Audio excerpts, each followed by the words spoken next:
In today's video, I'm going to teach you how to create a WhatsApp chatbot with Manychat.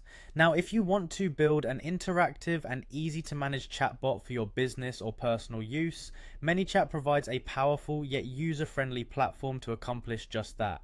Let's dive right into the process. First things first, before we can begin building our chatbot, we need to make sure that WhatsApp is properly integrated into your Manychat account. This integration is crucial because it will serve as the bridge connecting your Manychat chatbot to your WhatsApp communication. So, double check that you've completed the integration setup, as this will enable all of the features we'll explore today. Once you've ensured that WhatsApp is integrated, navigate to your Manychat dashboard. This is your command center where all the magic happens. Here, you want to click on Automation and choose the option to Start from Scratch. This selection allows you to design a unique chatbot experience tailored specifically for your needs. Now let's set up some triggers. In the Manychat dashboard, you'll see an option labeled Plus New Trigger.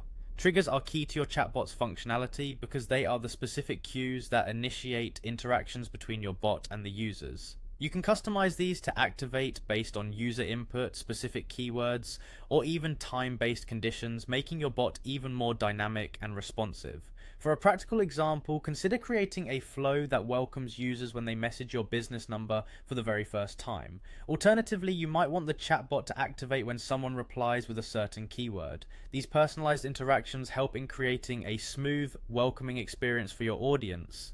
Now comes the fun part, designing your chatbot flow. Manychat provides a drag and drop editor which is incredibly intuitive. You can easily create various elements like responses, buttons, and media such as images and videos. This editor allows you to set up comprehensive conversations, including asking for the user's name and email, offering product recommendations, and even setting up payment options if necessary. Don't forget to set up keywords and actions. Specific keywords can be defined to trigger certain actions, like an FAQ flow when a user types help. Additionally, you can configure actions that will send follow-up messages after a designated period or include media attachments in your WhatsApp chats. Before you go live, it's essential to thoroughly test your chatbot to ensure it behaves as expected. You can do this by sending test messages from your WhatsApp number to simulate the user experience. Testing helps you iron out any potential kinks and ensures a smooth and professional interaction for your users. Once you have tested and tweaked your chatbot to your satisfaction, congratulations. You're ready to launch your WhatsApp chatbot.